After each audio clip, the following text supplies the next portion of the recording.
FA2 ಎಕ್ಸಾಮ್ಗೆ preparation ಮಾಡ್ತಿರುವಂಥ ಎಲ್ಲ SSLC ವಿದ್ಯಾರ್ಥಿಗಳಿಗೆ ನಮ್ಮೊಂದು ಯೂಟ್ಯೂಬ್ ಚಾನಲ್ಗೆ ಸ್ವಾಗತ ಅಂತ ಹೇಳ್ತಾ, ಸೊ ತುಂಬ SSLC ವಿದ್ಯಾರ್ಥಿಗಳು ಕೇಳ್ತಾ ಇದ್ದಾರೆ. ಸೊ FA1 ಅನ್ನೋದು ಕಂಪ್ಲೀಟ್ ಆಯಿತು, ಈಗ FA2 ಅನ್ನೋದು ಶುರುವಾಗ್ತಿದೆ. ಸೊ ಕ್ವಶನ್ ಪೇಪರ್ನ ಅಪ್ಲೋಡ್ ಮಾಡಿ ಅಂತ ಹೇಳ್ತಿದ್ರಿ. ಸೊ ಅದಕ್ಕೋಸ್ಕರ ಈ ಒಂದು ವಿಡಿಯೋನ ಮಾಡ್ತಾಯಿದ್ದೀನಿ. ಸೊ ಈ ಒಂದು ವಿಡಿಯೋ ಬಂದುಬಿಟ್ಟು ಕನ್ನಡ FA2 ಎಕ್ಸಾಮ್ಗೆ ಸಂಬಂಧಪಟ್ಟಂತೆ ವೆರಿ ಇಂಪಾರ್ಟೆಂಟ್ ಕ್ವಶನ್ ಪೇಪರ್ ಅಂತಲೇ ಹೇಳ್ಬೋದಾಗಿದೆ. ಸೊ ಇದೊಂದು ಕ್ವಶನ್ ಪೇಪರ್ನ ಓದ್ಕೊಂಡು ಹೋದರೆ ಸೊ ಈಸಿಯಾಗಿ ಯಾರೆಲ್ಲ ಜಸ್ಟ್ ಕನ್ನಡದಲ್ಲಿ ಪಾಸ್ ಆದರೆ ಸಾಕು ಅಂತಿದ್ದೀರ, ಸೊ ಅವ್ರಿಗೆ ಕೂಡ ಈ ಒಂದು ವಿಡಿಯೋ ವೆರಿ ಹೆಲ್ಪ್ಫುಲ್ ಆಗುತ್ತೆ. ಯಾರೆಲ್ಲ ಸ್ಕೋರ್ ಮಾಡಬೇಕಂತಿದ್ರೆ ಅಂದರೆ 20/20 ಮಾರ್ಕ್ಸ್ನ ಕನ್ನಡದಲ್ಲಿ ತೆಗಿಬೇಕಂತಿದ್ರೆ FA2 ಎಕ್ಸಾಮಲ್ಲಿ 100% ಈ ಒಂದು ಕ್ವಶನ್ ಪೇಪರ್ನ ಓದ್ಕೊಂಡು ಹೋದರೆ ಈಸಿಯಾಗಿ 20/20 ಮಾರ್ಕ್ಸ್ನ ತೆಗಿಬೋದಾಗುತ್ತೆ. ಇದು ತುಂಬಾ ಇಂಪಾರ್ಟೆಂಟ್ ಕ್ವಶನ್ ಪೇಪರ್ ಅಂತಲೇ ಹೇಳ್ಬೋದಾಗಿದೆ. ಸೊ ಇದೇ ಪ್ಯಾಟ್ರನ್ ಹಾಗೆ ಇದೇ ಕ್ವಶನ್ಸ್ಗಳು ಬರೋ ಚಾನ್ಸಸ್ ಇರುತ್ತೆ. ಸೊ ಇದರಿಂದ MCQ ಕ್ವಶನ್ಸ್ ಆಗಿರ್ಬೋದು, ಫಿಲ್ ಇನ್ ದ ಬ್ಲಾಂಕ್ಸ್ ಆಗಿರ್ಬೋದು, 1 ಮಾರ್ಕ್ಸ್ 2 ಮಾರ್ಕ್ಸ್ 3 ಮಾರ್ಕ್ಸ್, ಹಾಗೆ ಗಾದೆ ಮಾತನ್ನು ಆಗಿರ್ಬೋದು, ಸೊ ವ್ಯಾಕರಣ ಆಗಿರ್ಬೋದು, ಸೊ ಎಲ್ಲದೂ ಕೂಡ ವೆರಿ ಇಂಪಾರ್ಟೆಂಟ್ ಫಿಕ್ಸ್ ಕ್ವಶನ್ಸ್ ಅಂತಲೇ ಹೇಳ್ಬೋದಾಗಿದೆ. ಸೊ ಎಲ್ಲದನ್ನು ಡಿಸ್ಕಸ್ ಮಾಡೋಣ. ಅದಕ್ಕಿಂತ ಮುಂಚೆ ನೀವು ಏನಾದರೂ ಫಸ್ಟ್ ಟೈಮ್ ನಮ್ಮೊಂದು ಯೂಟ್ಯೂಬ್ ಚಾನಲ್ಗೆ ವಿಸಿಟ್ ಮಾಡಿದರೆ ವಿಡಿಯೋಗೊಂದು ಲೈಕ್ ಕೊಡಿ, ಹಾಗೆ ಚಾನಲ್ನ ಸಬ್ಸ್ಕ್ರೈಬ್ ಮಾಡ್ಕೊಂಡಿಲ್ಲ ಅಂದರೆ ಸಬ್ಸ್ಕ್ರೈಬ್ ಮಾಡಿಕೊಂಡು ವಿಡಿಯೋನ ಶುರು ಮಾಡೋಣ. ಸೊ ಮೊದಲನೇದಾಗಿ ಬಂದುಬಿಟ್ಟು ಏನಂದರೆ, ಸೊ ಇಲ್ಲಿ ಒಂದೊಂದಾಗಿ ನೋಡ್ತಾ ಹೋಗೋಣ ಎಲ್ಲದನ್ನು. ಸೊ ಮೊದಲನೇದಾಗಿ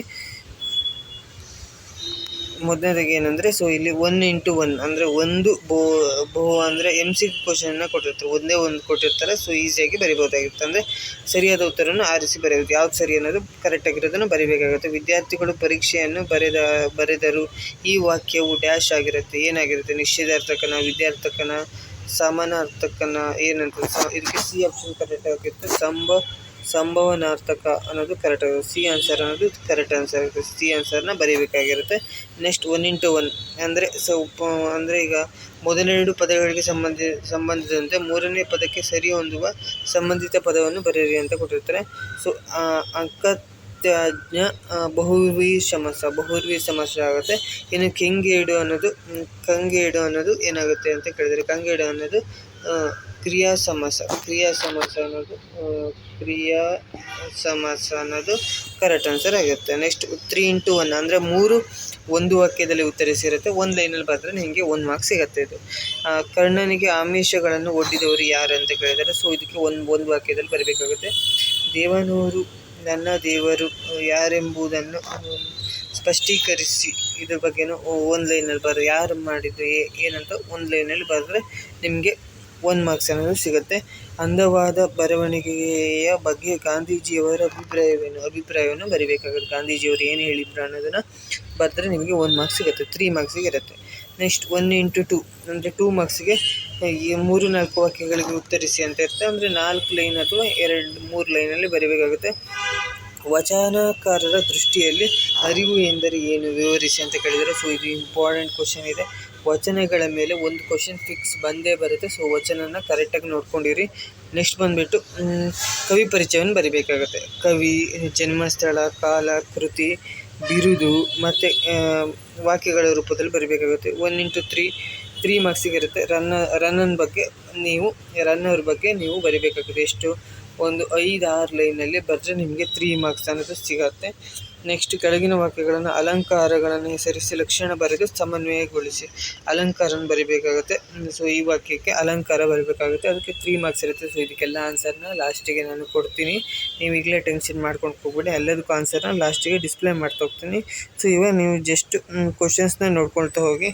ನೆಕ್ಸ್ಟ್ ಕೆಳಗಿನ ವಾಕ್ಯ ಅಥವಾ ಹೇಳಿಕೆಗಳಿಗೆ ಸಂದರ್ಭ ಮತ್ತು ಸ್ವಾರಸ್ಯವನ್ನು ಬರೆಸಿ. ಅಂದರೆ ಸಂದರ್ಭ ಬರಬೇಕಂದ್ರೆ ಆಯ್ಕೆ ಬರೀಬೇಕು, ಯಾರು ಬರ್ತಿದ್ರು ಅಂತ ಬರಬೇಕು, ಸಂದರ್ಭ ಬರೀಬೇಕಾಗುತ್ತೆ, ಸ್ವಾರಸ್ಯ ಬರೀಬೇಕು. ಇಷ್ಟು ಬರೆದ್ರೆ ನಿಮಗೆ 3 ಮಾರ್ಕ್ಸ್ ಸಿಗುತ್ತೆ. ನೀವೇನಾದ್ರು ಆಯ್ಕೆ ಬರೆದ್ರೆ 1 ಮಾರ್ಕ್ಸು, ಸಂದರ್ಭಕ್ಕೆ ಒಂದು ಮಾರ್ಕ್ಸು, ಸ್ವಾರಸ್ಯಕ್ಕೆ 1 ಮಾರ್ಕ್ಸು, 3 ಮಾರ್ಕ್ಸ್ ಸಿಗುತ್ತೆ. ಸೊ ಕರೆಕ್ಟಾಗಿ ನೋಡ್ಕೊಂಡಿರಿ. ಇದೇ ಕ್ವಶನ್ಸ್ಗಳು ಬರೋ ಚಾನ್ಸಸ್ ಇದೆ. ಕೊಟ್ಟಿರುವ ಪ್ರಶ್ನೆಗಳಿಗೆ 8-10 ವಾಕ್ಯಗಳಿಗೆ ಉತ್ತರಿಸಿ ಅಂತ. ಇದು 3/4 ಪೇಜ್ ಅಥವಾ 1 ಪೇಜ್ ಬರೀಬೇಕಾಗಿರುತ್ತೆ. ಇದು ಅಥವಾ 2 ಪೇಜ್ ಬರೆದ್ರೆ ನಿಮಗೆ ಜಾಸ್ತಿ ಮಾರ್ಕ್ಸ್ ಸಿಗುತ್ತೆ, 4 ಮಾರ್ಕ್ಸ್ ಸಿಗುತ್ತೆ. ನಾಲ್ವಡಿ ಕೃಷ್ಣರಾಜ ಒಡೆಯರ ಕಾಲದ ಮೈಸೂರು ಮಾದರಿ ಮೈಸೂರು ರಾಜ್ಯವಾದ ಬಗೆಯನ್ನು ವಿವರಿಸಿ ಅಂತ ಕೇಳಿದೆ. ಸೊ ಇದ್ರ ಬಗ್ಗೆ ಬರಿಬೇಕಾಗತ್ತೆ. ಸೊ ಇದಕ್ಕೆ ಆನ್ಸರ್ನ ಲಾಸ್ಟಿಗೆ ಕೊಡ್ತೀನಿ, ನೀವು ಈಗ ವೆಯ್ಟ್ ಮಾಡಿ. ಸೊ ಲಾಸ್ಟಿಗೆ ಆನ್ಸರ್ನ ತೋರಿಸ್ತೀನಿ ನಿಮಗೆ, ಆನ್ಸರ್ ಹೇಗೆ ಬರೀಬೇಕಂತ. ತೋರಿಸ್ತಾ ಹೋಗ್ತೀನಿ. ನೆಕ್ಸ್ಟ್ ವಿಶ್ವೇಶ್ವರಯ್ಯವರು ಮುಂಬೈ ಪ್ರಾಂತ್ಯದ ಲೋಕೋಪಯೋಗಿ ಇಲಾಖೆಯಲ್ಲಿ ಸಲ್ಲಿಸಿದ ಸೇವೆಯ ಕುರಿತು ಬರೆಯಿರಿ. ಇದ್ರ ಬಗ್ಗೆನೂ ಬರೀಬೇಕಾಗುತ್ತೆ. ಲೋಕೋಪಯೋಗಿ ಸಲ್ಲಿಸಿದ ಸೇವೆ ಕುರಿತು ಬರೀಬೇಕಾಗುತ್ತೆ.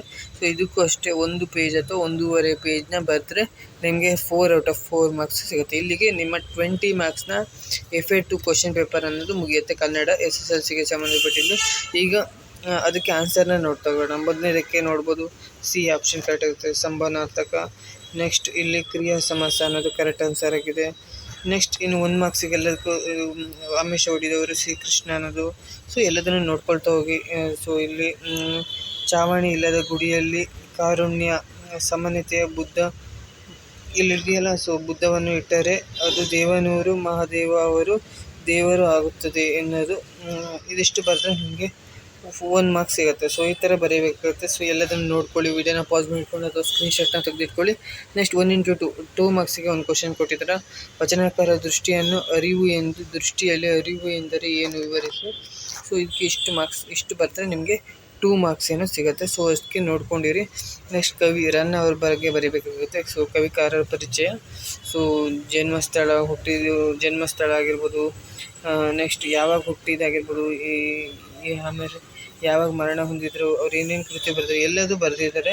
ಸೊ ಇದಿಷ್ಟನ್ನು ನೋಡ್ಕೊಂಡು ಬರೆದ್ರು ನಿಮಗೆ 3 ಮಾರ್ಕ್ಸ್ ಈಸಿಯಾಗಿ ತೊಗೋಬೋದಾಗಿರುತ್ತೆ. ನೆಕ್ಸ್ಟ್ ಬಂದುಬಿಟ್ಟು ಏನು ಅಲಂಕಾರವನ್ನು ಬರೆಯೋದಾಗಿರುತ್ತೆ. ಅಲಂಕಾರ, ರೂಪಮಲಂಕಾರ ಅಂತ ಬರಬೇಕು, ಲಕ್ಷ್ಮಣ ಬರೀಬೇಕು, ಉಪಮೇಯ ಬರೀಬೇಕು, ಉಪಮಾನ ಬರೀಬೇಕು, ಸಮನ್ವಯತೆ. ಸೊ ಇದಿಷ್ಟು ಬರೆದ್ರೆ ನಿಮಗೆ 3 ಮಾರ್ಕ್ಸ್ ಏನೋ ಸಿಗುತ್ತೆ. ನೆಕ್ಸ್ಟ್ ಕೆಳಗಿನ ವಾಕ್ಯ ಮತ್ತು ಹೇಳಿಕೆಗಳಿಗೆ ಸಂದರ್ಭ ಮತ್ತು ಸ್ವಾರಸ್ಯಗಳನ್ನು ಬರೀರಿ ಅಂತ ಇರುತ್ತೆ. ಸೊ 3 ಮಾರ್ಕ್ಸಿಗಿರುತ್ತೆ ಇದು. ಸೊ ಆಯ್ಕೆ ಬರೀಬೇಕು, ಸಂದರ್ಭ ಬರೀಬೇಕು, ಸ್ವಾರಸ್ಯ ಬರೀಬೇಕು. ಇದಿಷ್ಟು ಬರೆದ್ರೆ ನಿಮಗೆ 3 ಮಾರ್ಕ್ಸ್ ಸಿಗುತ್ತೆ. ಕರೆಕ್ಟಾಗಿ ನೋಡ್ಕೊಳ್ಳಿ, ವಿಡಿಯೋನ ಪಾಸ್ ಮಾಡಿಕೊಳ್ಳಿ ಅಥವಾ ಸ್ಕ್ರೀನ್ಶಾಟ್ನ ತೆಗೆದಿಟ್ಕೊಳ್ಳಿ. ಸೊ ಆಮೇಲೆ ನೀವು ಓದ್ಕೋಬೋದಾಗಿರುತ್ತೆ. ನೆಕ್ಸ್ಟ್ ಕೊಟ್ಟಿರೋ ಪ್ರಶ್ನೆಗಳಿಗೆ 8-10 ವಾಕ್ಯಗಳು 4 ಮಾರ್ಕ್ಸಿಗಿರುತ್ತೆ ಇದು. ಸೊ ಇಷ್ಟು ಆನ್ಸರ್ನ ಬರೀಬೇಕಾಗುತ್ತೆ. 10ನೇ ಕ್ವಶನ್ಗೆ ಇಷ್ಟು ಆನ್ಸರ್ನ ಬರೆದ್ರೆ ನಿಮಗೆ 4 ಮಾರ್ಕ್ಸ್ ಸಿಗುತ್ತೆ. ಕರೆಕ್ಟಾಗಿ ನೋಡ್ಕೊಳ್ಳಿ. 10 ಮಾರ್ಕ್ಸು ಅಂದರೆ 10ನೇ ಪ್ರಶ್ನೆಗೆ 4 ಅಂಕಕ್ಕೆ ಕೊಟ್ಟಿರ್ತಾರೆ. ಸೊ ಅಂದರೆ 8-10 ವಾಕ್ಯಗಳಲ್ಲಿ ಬರೀಬೇಕಾಗುತ್ತೆ. ಸೊ ಇಷ್ಟು ಬರೆದ್ರೆ ನಿಮಗೆ ಫುಲ್ ಮಾರ್ಕ್ಸ್ ಸಿಗುತ್ತೆ. ಸೊ ನೋಡ್ಕೊಂಡಿರಿ. ನೆಕ್ಸ್ಟ್ ಅಥವಾ 2ರಲ್ಲಿ ಯಾವುದಂತ ಬೇಕಾದ್ರೂ ಬರೀಬೋದು. ವಿಶ್ವೇಶ್ವರಯ್ಯವರು ಬಗ್ಗೆ ಇದು ಬರೆಯೋದಾದರೆ ಸೊ ಇಷ್ಟು ಬರೆದ್ರೆ ಸಾಕಾಗುತ್ತೆ. ಸೊ 2 ನೋಡ್ಕೊಂಡಿರಿ. 2ರಲ್ಲಿ 1 ಕ್ವಶನ್ ಫಿಕ್ಸ್ ಬಂದೇ ಬರುತ್ತೆ. ಸೊ ಅದಕ್ಕೋಸ್ಕರ ಹೇಳ್ತಿರ್ತೀವಿ, 2 ಕೂಡ ವೆರಿ ಇಂಪಾರ್ಟೆಂಟು. ವಿಡಿಯೋನ ಪಾಸ್ ಮಾಡ್ಕೊಳ್ಳಿ ಅಥವಾ ಸ್ಕ್ರೀನ್ಶಾಟ್ನ ತೆಗೆದಿಟ್ಕೊಳ್ಳಿ. ಸೊ ಆಮೇಲೆ ನೀವು ಮತ್ತೆ ಓದ್ಕೋಬೋದಾಗಿರುತ್ತೆ. ಸೊ ಓದ್ಕೊಂಡು ಬರೀಬೋದಾಗಿರುತ್ತೆ. ಸೊ ವೆರಿ ಇಂಪಾರ್ಟೆಂಟ್ ಇದೆ ಇವೆರಡು ಕ್ವಶನ್ಗಳು. ಸೊ ಇದನ್ನು ವಿಡಿಯೋನ ಪಾಸ್ ಮಾಡ್ಕೊಳ್ಳಿ, ಸ್ಕ್ರೀನ್ಶಾಟ್ನ ತಗೊಳ್ಳಿ. ಸೊ ಆಮೇಲೆ ನೀವು ಓದ್ಕೋಬೋದಾಗಿರುತ್ತೆ. ಸೊ ಐ ಹೋಪ್ ಈ ಒಂದು ವಿಡಿಯೋ ನಿಮ್ಗೆ ಹೆಲ್ಪ್ ಆಗಿದೆ ಅಂತ ಅಂದ್ಕೊಂಡಿದ್ದೀನಿ. ನೆಕ್ಸ್ಟ್ ಎಲ್ಲ FA2ನ ಕ್ವಶನ್ ಪೇಪರ್ನ ಅಪ್ಲೋಡ್ ಮಾಡ್ತಿರ್ತೀನಿ. ಅಂದರೆ ಹಿಂದಿ ಆಗಿರ್ಬೋದು, ಇಂಗ್ಲೀಷ್ ಆಗಿರ್ಬೋದು, ಸೋಷಿಯಲ್ ಸೈನ್ಸ್ ಆಗಿರ್ಬೋದು, ವಿಜ್ಞಾನ ಆಗಿರ್ಬೋದು, ಮ್ಯಾಥ್ಸ್ ಆಗಿರ್ಬೋದು, ಹಾಗೆ FA2ಗೆ ಸಂಬಂಧಪಟ್ಟಿರ್ತೀವಿ ಇಂಪಾರ್ಟೆಂಟ್ ಕ್ವಶನ್ಸ್ ಕೂಡ ಈ ಒಂದು ಚಾನಲ್ನಲ್ಲಿ ನಾನು ಅಪ್ಲೋಡ್ ಮಾಡ್ತಾಯಿರ್ತೀನಿ. ಸೊ ಅದಕ್ಕೋಸ್ಕರ ಚಾನಲ್ನ ಮರೀದೇ ಸಬ್ಸ್ಕ್ರೈಬ್ ಮಾಡಿಕೊಳ್ಳಿ ಅಂತ ಹೇಳ್ತಾ, ಈ ಒಂದು ವಿಡಿಯೋ ಇಷ್ಟ ಆಗಿರೋ ಒಂದೇ ಒಂದು ಲೈಕ್ ಮಾಡಿ, ಶೇರ್ ಮಾಡಿ, ಸಬ್ಸ್ಕ್ರೈಬ್ ಮಾಡಿ ಅಂತ ಹೇಳ್ತಾ ವಿಡಿಯೋನ ಎಂಡ್ ಮಾಡ್ತಿದ್ದೀನಿ. So thank you for watching. Next ವಿಡಿಯೋದಲ್ಲಿ ಸಿಗ್ತೀನಿ.